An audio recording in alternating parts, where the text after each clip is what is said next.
The rain came crashing down at 5:30 in the afternoon. I sat behind the steering wheel, cranking the windshield wipers to their fastest setting, yet the glass still blurred into a streaky, opaque mess. Negotiations had dragged on non-stop since 9 that morning, broken only by a 20-minute boxed lunch break. By 4:58, we'd finally signed all the paperwork. My temples throbbed as if someone hammered at them over and over, and the muscles in the back of my neck had locked stiff, barely able to twist left or right. My phone buzzed repeatedly in the cup holder. Every notification was a workgroup chat alert, not a single text or call from home. I pulled the car out of the underground parking garage, and the rain only intensified. Water pooled halfway up the tires on the road ahead, a white sedan crawling along at a snail's pace. I honked twice, but the driver never reacted, so I let the horn fall silent. There was no rush anyway. Going home just meant eating dinner alone. 5 minutes earlier or later made no real difference to my empty apartment. As I crossed the overpass, my phone vibrated with an incoming call, not just a notification. The screen flashed a name I knew all too well, Bert. I picked up, static tearing his voice to shreds through the storm interference. Mr. Hale. Speak louder, the signal's garbage out here. Don't go home tonight. I swerved hard to avoid crossing a solid white line, nearly cutting off a car behind me that blared its horn in a shrill, furious wail. I eased onto the far right lane and slowed the vehicle to a crawl, my knuckles whitening around the steering wheel. What did you just say? Don't go home. This time every syllable rang crystal clear, slow and deliberate, as if he'd forced each word out one at a time after a long pause. Rain roared through the receiver, blending with the downpour hitting my own windshield, making it impossible to tell which storm was louder on either end of the line. He drew a shaky breath, slipping back into his usual mild, unhurried tone. Ms. Moore said if you've got evening business obligations, there's no need to rush back for supper. That phrase twisted tight in my chest. I'd heard Chloe say it hundreds of times over the past 3 years. Every single time I'd been stuck at the office, every time I'd replied, "I'll eat without you," I'd hung up without sparing a single thought for how her face might crumple after our call ended. "I'll be there in 20 minutes, I said flat, and ended the call before he could respond. When the garage entrance swallowed the sound of rain, silence wrapped around the car. It was still too early for the evening rush, so only a handful of vehicles dotted the empty parking levels. I backed into my assigned spot and killed the engine, letting the hum of the motor fade completely. I sat motionless for minutes, staring at the dark screen of my phone where Bert's name lingered beside a tiny green call icon. The rearview mirror threw my reflection back at me, lopsided tie, bloodshot eyes, dark stubble sprouting along my jaw, my whole complexion washed out and gray. I looked worn down enough to carry a lifetime's worth of unspoken fatigue before I even stepped foot in our hallway.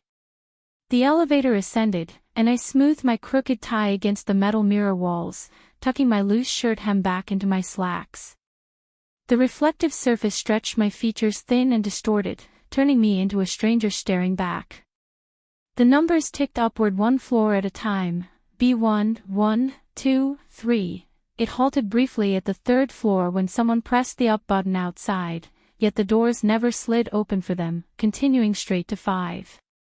The hallway lit up with warm amber motion sensor lights as I stepped out. I lingered outside our front door for 2 full seconds before pressing my thumb to the fingerprint lock. Thin slivers of light seeped through the door crack, carrying faint background noise, maybe a cooking show playing on the television, or the hum of a range hood whirring in the kitchen.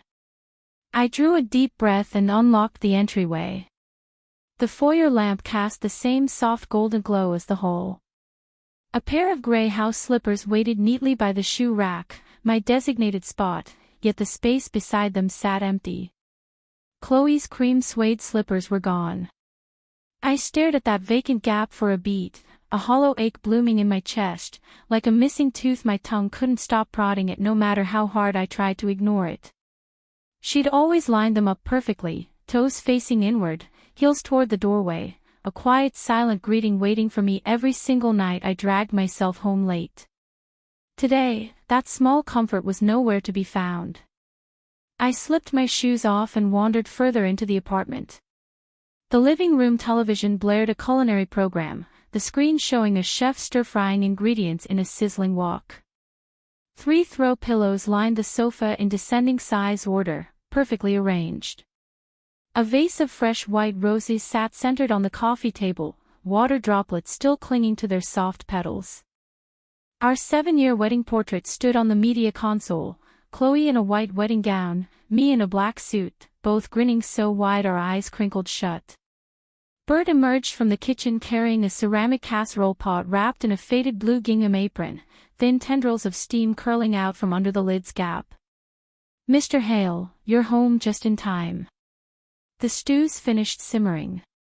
I tugged my tie loose and draped it over the coat rack by the door. "Where's Chloe?"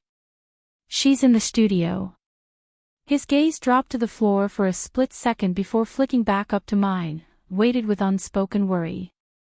"She's been in a foul mood today." I already knew that much, but I headed toward the back hallway anyway. Halfway down the corridor, my sneaker pressed into a damp dark splotch on the cream carpet, shaped vaguely like a scallop, its edges still damp and discolored against the pale fibers. My brow furrowed. The vase sat at least 15 feet away from this stain. Water spilled there could never have traveled that far, nor pooled into such a distinct, deliberate patch.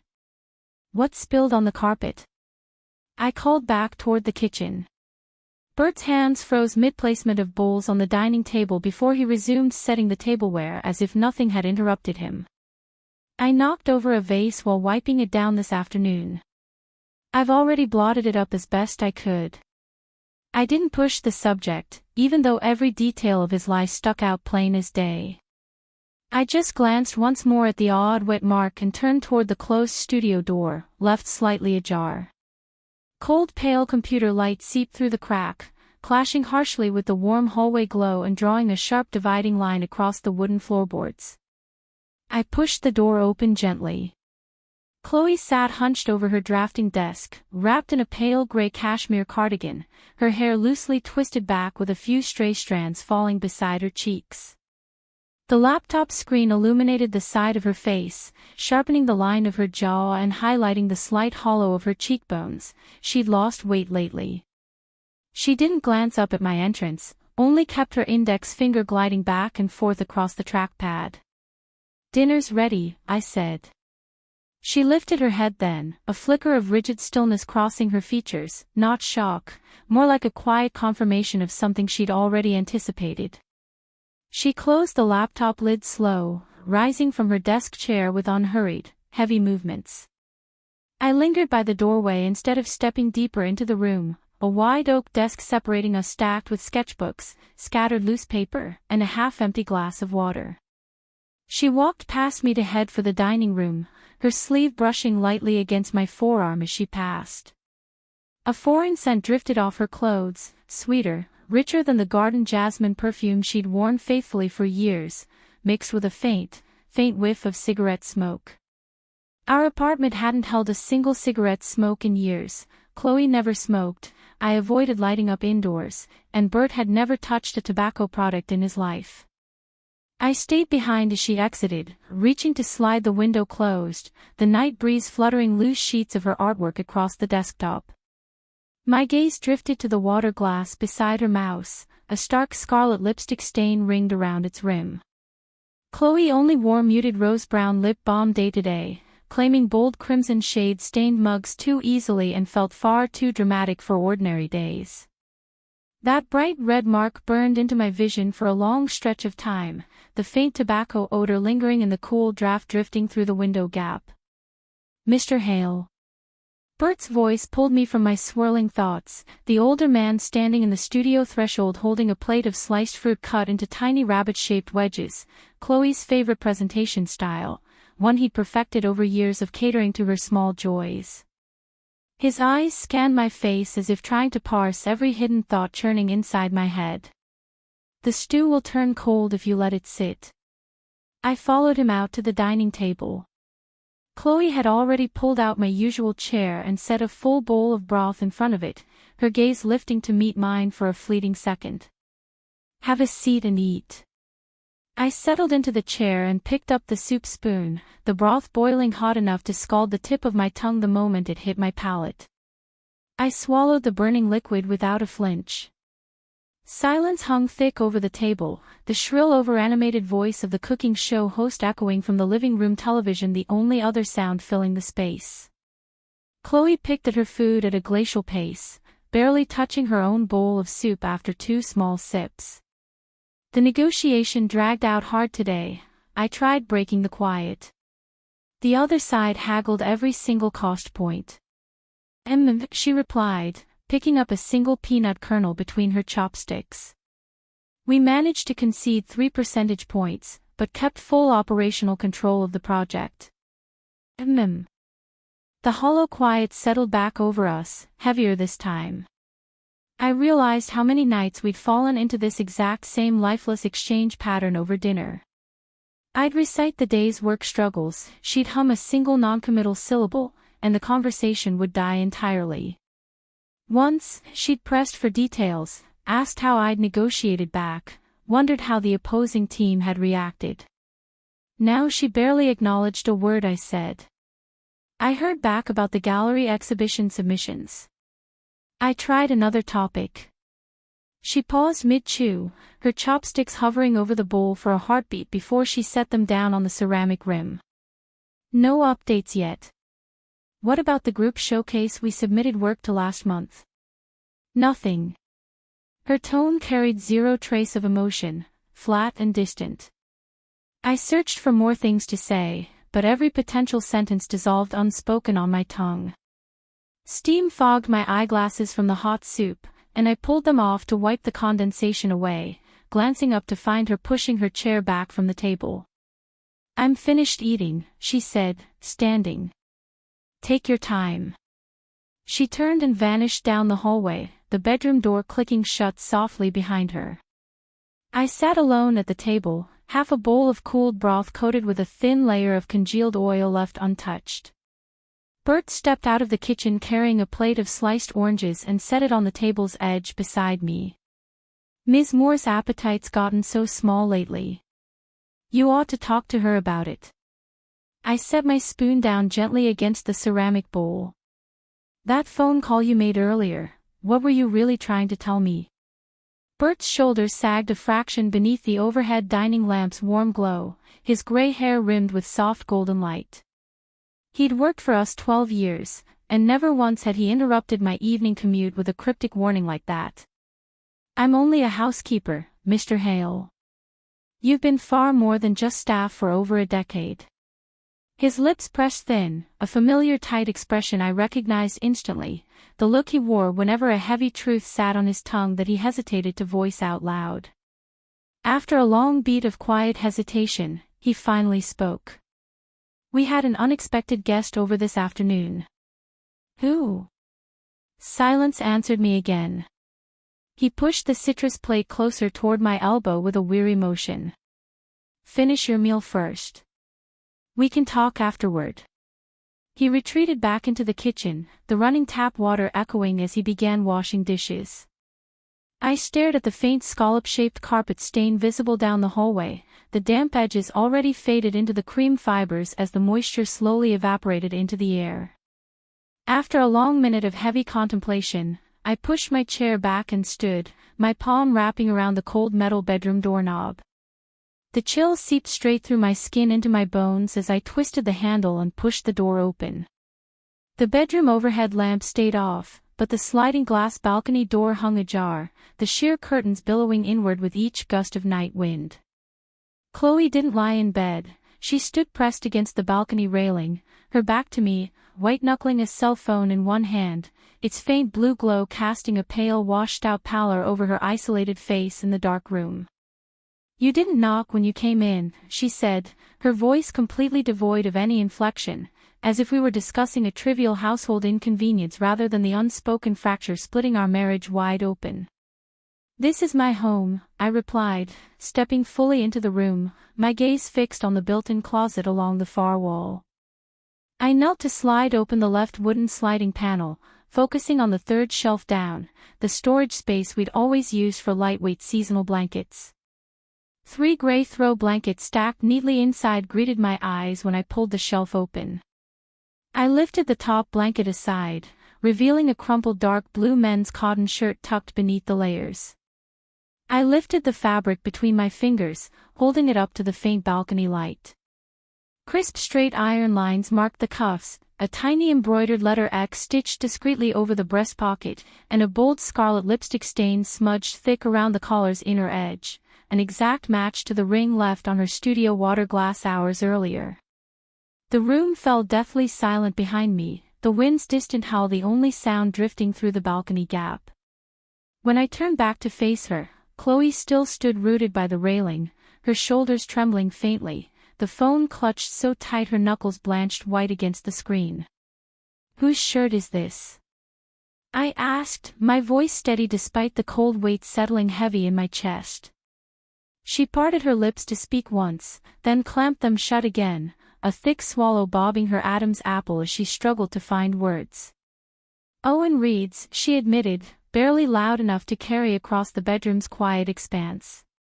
The name landed sharp in my mind, her senior college lab partner, 2 years ahead of us, who'd served as groomsman at our wedding before relocating to Chicago for work 3 years prior, only transferring back to town late last year. She'd mentioned catching up with an old friend a handful of times, and I'd never once suspected anything deeper lay beneath those casual remarks. "How long has this been going on?" She slid down the length of the balcony frame until she sank onto the cool tile floor, burying her face against her drawn-up knees, quiet shaking racks traveling down her spine. 6 months, her voice came muffled, trapped against the fabric of her jeans, like bubbles rising up through deep water. 6 months. I stood frozen in the middle of the dark bedroom, the crumpled blue shirt hanging limp in my grasp, the lipstick mark glowing stark red and the thin stream of moonlight slipping through the balcony gap. Every small overlooked clue from the past half-year crashed down on me all at once, the unfamiliar perfume, the strange lipstick shade, the cigarette smoke, the displaced mouse pad in her studio, the odd carpet stain in the hallway, Bert's desperate phone warning to stay away from home tonight. "He was here this afternoon." She nodded minutely against her knees. "When did he leave?" "Right before you called to say you were heading back. He took the emergency stairwell to avoid running into you." That explained Bert's frantic call, the desperate last chance he'd given me to delay arriving home before I uncovered the secret hidden inside our walls. I'd ignored the warning and rushed back anyway, walking straight into the heart of our broken marriage without a single shred of advance preparation to brace myself for the truth. "Why?" I asked simply, no anger boiling up yet, only a hollow, exhausted numbness spreading through every limb. She lifted her tear-streaked face off her legs, her gaze sharp and unflinching despite the tears streaming down her cheeks, the same fiery, determined look she'd worn back when we first met, bright and unyielding like a burning flame. "You're asking me why?" She pushed herself unsteadily to her feet, stumbling slightly from the numbness in her legs after kneeling on the cold tile. "Ethan, how many complete dinners have you sat through with us over the last 3 years? How many nights have you asked how my day went, or stopped to notice I was upset? You'd walk through the front door every single evening buried in emails and business calls, barely exchanging a handful of sentences with me the entire night, far fewer words than you trade with your administrative assistant over a single workday.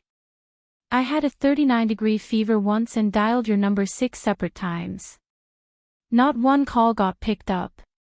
Every time I answered the ringtone, all I heard was your secretary's voice telling me you were stuck in back-to-back client meetings.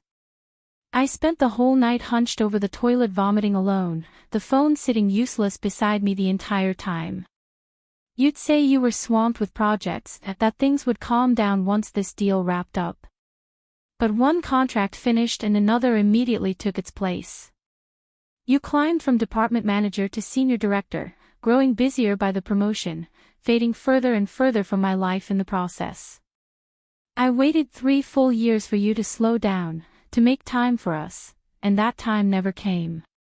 She stepped forward until she stood only a foot away from me, backlit by the faint balcony glow, her face washed pale beneath the moonlight, the crimson lipstick smudged messy across the corner of her mouth from hours of nervous chewing. Owen doesn't own a fancy corporate office or a six-figure salary. His apartment's smaller than our home studio, and he's already gone through a divorce once. But he'll drive across town at 2 a.m. to pick up cold medicine when my stomach hurts. He remembers every single food I hate, and he blocks out every Wednesday afternoon just to sit with me and watch old movies together. Have you ever done any of those small things for me? I searched for a rebuttal ready on my tongue. All the late nights and grueling negotiations were for our future financial security, to give her a comfortable life free of monetary stress. But every argument dissolved uselessly before I spoke a single word. Every accusation she leveled rang undeniably true, a list of my own unforgivable neglect laid bare for me to confront head-on. "So you cheated on me with him," I said flatly, the statement heavy and final hanging between us. She pressed her lower lip hard between her teeth, another old familiar habit whenever she fought back tears she didn't want anyone to witness. "I did," she whispered, defeated. 3 months ago, over dinner at his apartment. I'd had 2 glasses of wine and lost my guard completely. And then you kept seeing him week after week. Every Wednesday he'd come over here, or I'd go to his place. He'd slip out before you arrived home each night, and I'd pretend nothing at all had changed between us once you walked through the door. I thought I'd hidden every trace perfectly. I closed my eyes, the fabric of the shirt crinkling tighter in my fist as the lipstick stain rubbed faint red pigment onto the pad of my thumb. I scrubbed the mark against my slacks uselessly, the color smearing into a faint pink blotch that refused to wipe clean, resembling diluted blood against dark denim. "What do you plan to do from here?" My voice sounded alien to my own ears, stripped of all emotion. She stared directly at me without flinching, her eyes puffy and dark-ringed from hours of crying, no attempt to dodge the weight of my gaze. "I don't know. You spent 6 months sneaking around with him and never figured out what you wanted. I'd rehearsed dozens of ways to bring this up to you countless times. Every night you dragged yourself home exhausted, still glued to your work phone, and I'd lose the nerve to say a word. It felt like you didn't have a spare ounce of energy left to listen to whatever weight I carried around inside me." Bert's quiet footsteps echoed down the hallway, stopping just outside the bedroom doorway without daring to peek inside, lingering motionless in the shadowed corridor like a silent, loyal witness unwilling to intrude further on our private agony. I turned toward the sliding glass balcony door and pulled it wide open, cold rain mist drifting across my forearms, the damp scent of wet soil and plant foliage washing over my skin. I stared at the potted rose bush sitting on the balcony railing, the birthday gift I'd sent her last spring, ordered through my secretary without ever stopping to pick it out myself. I told her roses bloomed every month as a quiet stand-in for monthly anniversary outings, and I hadn't even remembered saying those words until she repeated them back to me tonight. "That rose bush," I said without turning to face her, my gaze locked on the rain-soaked petals drooping down toward the tile. "How long have you tended it?" "A full year. You promised we'd take monthly walks once its blooms arrived." I couldn't recall making that vow, yet every syllable had stuck vividly in her memory while vanishing entirely from my overcrowded work-focused mind. "You've made so many promises to me," she said softly from behind my back. "We'd celebrate every wedding anniversary together, we'd take a long vacation after this project wrapped, we'd explore new neighborhoods every weekend. You spoke all those words so easily, yet barely followed through on a single one." Rain droplets splattered against my shirt sleeves, the chill seeping through the fabric as I leaned against the metal balcony railing, staring out at the streetlights blurred into massive glowing orbs by the pouring rain. Distant cars rushed past, kicking up sheets of white water spray onto the pavement, and every window lining the opposite apartment block glowed warm or cold behind their curtains, each hiding their own private joys and heartaches behind closed walls. "Chloe," I turned to face her finally, "do you want to file for divorce?" A long stretch of weighted silence stretched out between us, filled only with the steady drumming of rain against the building's exterior. I don't want this marriage to end, she admitted eventually, but I don't know if I can ever trust you again after all these lonely years. And what about Owen? He's just a temporary buoy I clung to when I was drowning in loneliness, not a permanent shore to build a life on. I stood there watching her, her frame thin and disheveled, rain and tears streaking her features, yet her spine held straight, chin tilted upward with quiet dignity despite everything that had unraveled between us. Tomorrow we can talk this through properly, she said, stepping back into the dry bedroom and sliding the balcony door partially shut behind her. Will you sleep in the master bed or the guest room tonight? The master bedroom. She nodded wordlessly and vanished into the ensuite bathroom, the door latching shut with a soft click. I folded the crumpled blue shirt twice and stuffed it deep into my jacket pocket, the lipstick stain still burning faintly against my palm through the fabric as I settled onto the far left side of the mattress, while she curled up on the right half beneath the duvet, a full person's empty space separating our bodies all night long. Neither of us managed to fall asleep, the only noise the quiet patter of rain against the window panes and the faint running water from the bathroom long after she'd finished washing her face. Dawn broke slowly across the sky, the storm finally passing, streaks of pale blue seeping through the gray clouds. I slipped silently out of bed before she woke and splashed cold water over my face in the bathroom sink, staring at my exhausted reflection in the mirror, dark bruising beneath my eyes, stubble thickening across my jaw, my mouth tugged down into a permanent weary frown.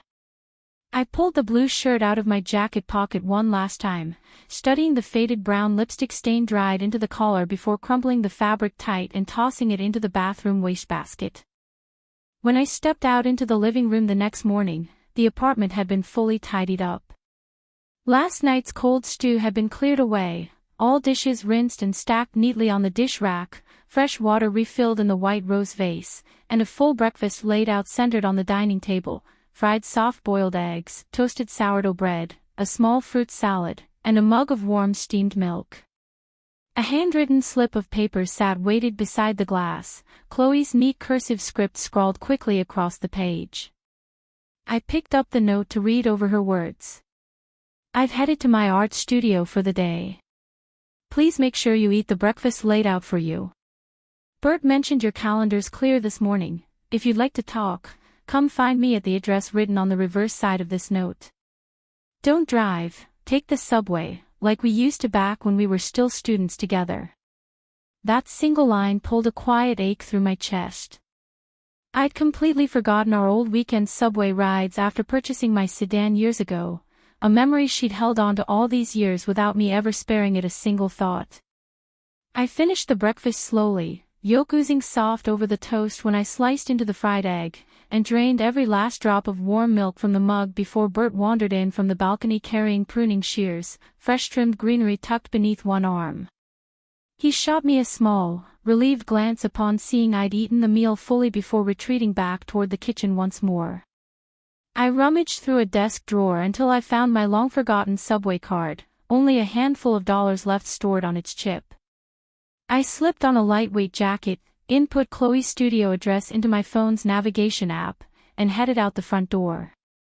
I crossed paths with our upstairs neighbor in the elevator, a middle-aged woman who walked a cream bichon frisée every afternoon. No work today, Mr. Hale? She asked with a warm, friendly grin as our elevator car descended to the lobby. Taking a personal day off. Make sure you spend quality time with your partner while you've got the chance.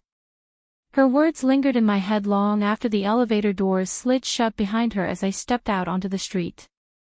The rain had washed the air crystal clear overnight, the sky a vivid, unblemished cerulean blue, every tree's leaves glistening bright green with leftover raindrops catching the sunlight as a gentle breeze stirred the branches. The 8-minute walk to the subway station led past our old neighborhood steamed bun shop, its apron-draped proprietor still behind the counter as she'd been for over a decade. I stopped to buy a pork bun, the piping hot dough burning my tongue the moment I bit into it, the exact same savory flavor I remembered from our college days together. The weekend train car sat relatively empty when I boarded, scattered passengers scrolling their phones or dozing quietly in the seats, a young couple huddled close whispering soft sweet nothings beside the window. I stared down at the navigation screen tracking my route to the University District, where Chloe's rented art studio sat on the ground floor of a weathered 1990s apartment building lined with ancient sycamore trees heavy with post-rain foliage. After one transfer and 7 total stops, I exited the station and followed the walking directions for 10 minutes, turning down a narrow residential street lined with vintage storefronts, stationery shops, dry cleaners, a tiny flower stall overflowing with red, white and yellow fresh-cut blooms outside its front entrance. Chloe's studio occupied the second-to-last building on the block, its exterior walls entirely covered in lush climbing ivy glistening damp after the storm, oversized floor-to-ceiling windows glowing soft warm yellow from interior lighting. A small wooden hand-painted sign hung beside the front door reading Chloe's art studio in her own uneven handwriting. The front door hung slightly ajar, and I pushed it open gently to step inside. The space felt far roomier than I'd anticipated, with high vaulted ceilings and worn wooden floorboards that creaked softly beneath every footstep. Freestanding easels lined the far walls, some draped with blank canvas, others covered half-finished watercolor pieces, and a long wooden table stretched beneath the windows overflowing with paint tubes, palettes, water buckets and stacks of fine paintbrushes. On the windowsill sat the rose bush I'd gifted her, repotted into a smooth white ceramic planter, its rain-damaged wilted bloom trimmed off to make room for tiny new green flower buds pushing up from the soil. Chloe sat facing the back wall at the furthest easel, a plain white linen blouse dotted with smudges of blue and yellow paint, her hair loosely tied back in a messy ponytail revealing a tiny beauty mark on the nape of her neck illuminated by the window light. I didn't speak a word as I lingered in the doorway, watching her grip a fine-tip watercolor brush and glide delicate strokes across her canvas, golden afternoon sunlight streaming through the glass panes to wrap her entire figure in a soft luminous halo, tiny dust motes swirling slowly through the sunbeams suspended midair inside the room. It took her several minutes to acknowledge my arrival without turning her head around. "You made it," she said quietly. "I ate the breakfast you left out." She set her paintbrush down and twisted to face me, faint dark circles lingering beneath her eyes yet her expression far calmer than it had been the night before. I sank cross-legged onto a woven straw cushion resting on the floor beside her workspace, the mat sinking slightly beneath my weight with a soft rustling sound as I settled in. I sketched this view of our balcony in the rain dozens of times. She gestured toward the half-finished watercolor on her easel, muted slate blue washes forming the background with a tiny rose bush perched on the window ledge central to the composition. I could never quite capture the way rain falls in thin broken streaks until I stopped trying to draw the raindrops themselves and focused on everything surrounding them instead. I'd never considered myself someone with an eye for art, yet the quiet melancholy woven into the small painting struck me straight through the chest as I studied every delicate brushstroke. "There's a lot I didn't say last night." She turned fully toward me, still seated on her own straw cushion on the floor, legs folded beneath her frame. "I need to clarify a few things I left unspoken." "I'm listening." "I've spent 6 months carrying this secret around, replaying dozens of hypothetical conversations where I finally told you the truth. I planned to break the news on your birthday, before every business trip, even our wedding anniversary dinner, yet every time I looked at you, you were buried in client emails or rushing off to take urgent work calls. Your physical body occupied the same room as mine, yet your mind was always miles away stuck on corporate deadlines and board meetings. That's why I grew bold enough to keep seeing Owen. I convinced myself you'd never even notice if I slipped away for a few hours each week." Her voice remained soft, almost hollow as she recounted those lonely months. "When you finally found the shirt hidden in our closet last night, a huge weight lifted off my shoulders all at once. I'd been waiting for you to catch on to the lies for half a year, and you'd never once paused to look close enough to spot any of the small signs I'd left scattered around our home." I closed my eyes tight, a dull, heavy ache throbbing deep in my ribcage as her words sank in, every harsh truth hitting me like a blunt hammer blow without sharp edges yet carrying unignorable weight. "I don't expect you to forgive what I've done," she continued, her tone steady and unflinching despite the glossy film of tears coating her irises. "I know I cheated, and I take full responsibility for that choice. But our marriage had already turned hollow and empty long before Owen stepped into the picture. You were never present enough to fill the quiet loneliness I felt every single day inside our four walls. She gestured toward a wooden storage crate tucked into the studio's corner filled with her sketchbooks, paint supplies, and a small stack of casual clothing she'd moved over from our apartment. I've transferred a portion of my belongings here temporarily. I'll stay in the small back bedroom attached to the studio for the time being. Divorce paperwork? I asked. I won't drag this process out for months. Whatever timeline you'd like to file the documents works for me. I stared at her for a long beat, the afternoon sunlight softening all the sharp tension between us. We don't have to stop being friends once this ends, she offered with a faint, tentative smile tugging at her lips. I'll keep running this studio here every weekday. You're always welcome to stop by to look at new paintings or grab lunch together, whenever you've got free time. I'll even bring an umbrella to meet you on rainy days, just like old times. I stood up from the straw mat and stepped forward until only 3 paces separated our bodies, the warm sunlight framing her silhouette behind the studio windows. I'll come every Wednesday, I agreed. Perfect. We can hit that old University District noodle shop for lunch when the weather's nice. She grinned, her eyes crinkling the way they used to when we were young and carefree, and we headed out together to the narrow tree-lined street for a bowl of tomato egg noodles for her and braised beef broth for me. She picked every sprig of cilantro out of her serving and transferred them onto my plate without a second thought, remembering my preference after all these years apart. The steam fogged both our faces as we ate, the familiar savory broth carrying the exact same nostalgic flavor from our college dating days. For a fleeting moment it felt as though none of the betrayal and distance had ever pulled us apart, yet I couldn't ignore the stack of divorce paperwork waiting to be signed back at our apartment. After finishing our meal, we wandered back toward her studio beneath the golden afternoon sun filtering through sycamore leaves, her ponytail bouncing lightly as she walked a few steps ahead of me. She paused suddenly and twisted around to face me. Will you still show up this coming Wednesday? I'll be here. She waved goodbye and vanished through the ivy-covered studio doorway, the wooden latch clicking shut behind her. I pulled out my phone to read a short text she'd sent moments later. There's a loose thread hanging off your jacket cuff, don't forget to snip it off when you get home. I glanced down at my sleeve to spot the tiny white strand she'd noticed from yards away, a small quiet reminder of how observant she'd always been of every tiny detail about me that I'd consistently overlooked for years. A faint smile tugged at my mouth as I slipped the device back into my pocket and turned toward the subway station to head home. The divorce proceeding stretched across roughly 2 months of quiet paperwork exchanges. During that window, I'd relocated into a smaller 2-bedroom apartment with Bert moving into the spare guest room to continue caring for me.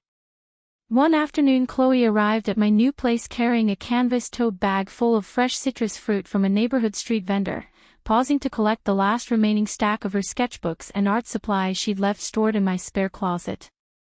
We chatted casually while she packed her belongings, the warm afternoon sunlight streaming through my new floor-to-ceiling windows across the living room carpet. Before she headed for the door, she pressed a thick soft gray knit scarf into my palms, a handmade piece Bert had crafted alongside 3 identical ones for her own use. He knitted this for the upcoming cold weather. You always complain your neck gets chilled easily when autumn arrives.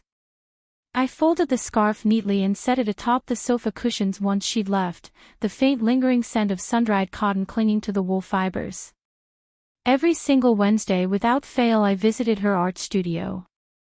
One crisp autumn afternoon, the two of us wandered over to a new wonton shop that had opened along the University Street, sitting beside the front storefront window to watch the sycamore leaves drift down outside as we chatted about trivial, low-stress topics, her latest watercolor pieces, my adjusted work schedule after turning down multiple high-stakes corporate projects to free up more personal hours.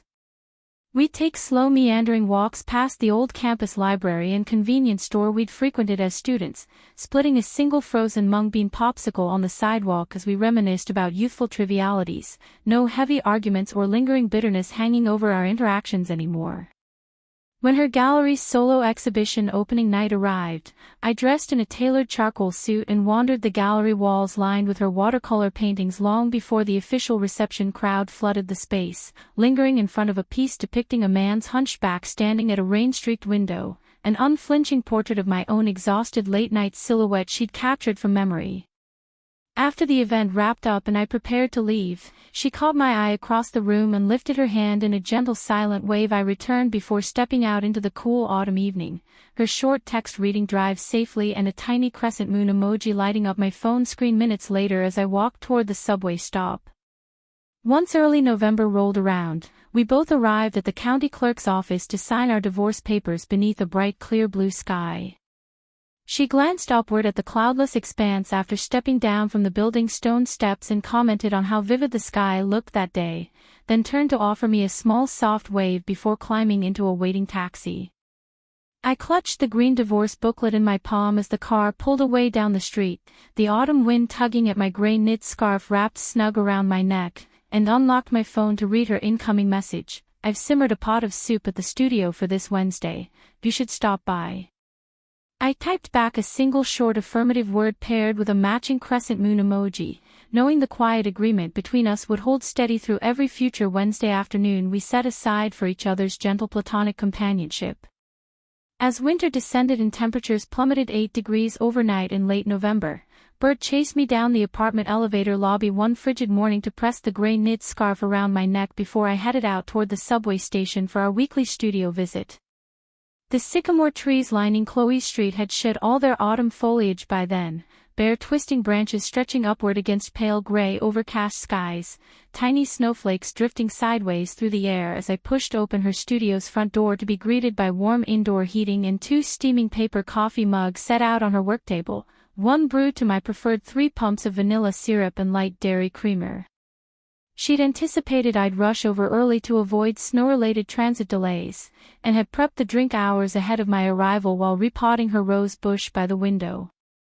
We talked through the cold afternoon about her mother's phone call checking in on our split, a random grocery store run-in with Owen where they'd exchanged only brief polite small talk, and the upcoming hot pot dinner we planned to share once the snowfall slowed down outside. By evening, the snow piled soft thin layers along the studio windowsill, and we walked side by side through the quiet snow-dusted streets to a local Sichuan hot pot restaurant, the spicy broth bubbling furiously in front of us as we laughed and chatted late into the night, no lingering tension weighing between us any longer. When spring arrived in mid-April, fresh tender sycamore leaves unfurled across the street outside Chloe's studio, and a new regular visitor began stopping by her workspace most afternoons, Sean Carter, the owner of the adjacent flower shop, a laid-back man with sun-kissed skin who dabbled in oil painting before opening his floral business. He brought fresh nutrient fertilizer for her rose bush and lingered to chat about art exhibitions downtown, the two of them falling into easy, effortless conversation as I sat quietly sipping my vanilla coffee in the studio's background, observing their natural comfortable rapport without any trace of jealousy or resentment weighing on my heart. Before I departed that afternoon, Chloe walked me out beneath the newly green sycamore branches, the soft spring breeze carrying floral scents through the air as we paused to exchange a quiet, sincere conversation about how far both of us had healed from the pain of our fractured marriage over the past several months. "I'll still look forward to every Wednesday," she assured me with a warm genuine smile, and I nodded in agreement before turning to walk back toward the subway station, knowing our gentle lifelong platonic bond would persist no matter where either of our individual lives led us in the years ahead. The soft spring breeze brushed the fresh sycamore leaves as I turned toward the subway entrance, my steps slow and unhurried. The floral aroma drifting over from Sean's flower shop lingered on my coat sleeves, light and sweet, carrying none of the sharp ache that used to twist my chest whenever I saw Chloe laughing with someone else. I pulled the gray knit scarf Bert had made loose around my neck, breathing in the warm cotton scent that still clung to the wool. A week slipped by, and Wednesday rolled around again as it always did. I arrived carrying a small paper bag filled with osmanthus cakes Bert had baked that morning, the sweet pastry fragrance seeping through the thin paper. When I pushed open the studio door, Sean was still there, arranging a bundle of soft peach blossoms in a ceramic vase for Chloe's upcoming watercolor sketches. He glanced up and offered a calm, easy smile, no guarded tension or quiet competition hidden in his eyes. "Ethan, good to see you," he greeted me, stepping aside to make space beside the worktable. "I just dropped off some fresh pigment mineral powder I sourced downtown for her landscapes." Chloe looked up from her sketchpad, her cheeks dusted with a faint pink glow, and patted the straw cushion next to hers for me to sit. The peach blossoms arrived just in time. "I'm planning a series about spring streetscapes for the next small gallery pop-up." I set the pastry bag down between us, sliding one cake toward her first, then pushed another over to Sean. "Bert's specialty. He's been practicing the recipe all month." Sean took a bite and hummed softly, complimenting the subtle osmanthus sweetness.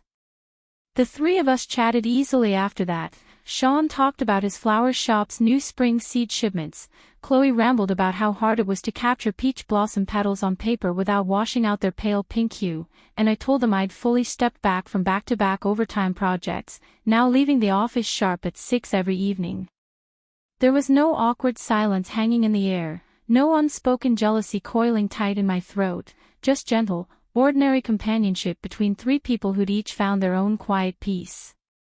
By late afternoon, Sean packed up his flower supplies and waved us goodbye, promising to bring a pot of baby's breath over the following week for Chloe's still life paintings. Once the studio door clicked shut behind him, Chloe turned to me, twisting a half-used paintbrush between her fingers. "He's kind, isn't he?" "Very," I nodded honestly, sipping the vanilla coffee she'd brewed for me. "He pays attention to all the little things you care about, just like you've always noticed every tiny detail of mine." Her eyes crinkled into that familiar soft smile, and she glanced over at the rose bush on the windowsill, its new buds swelling thick and round, ready to bloom any day now.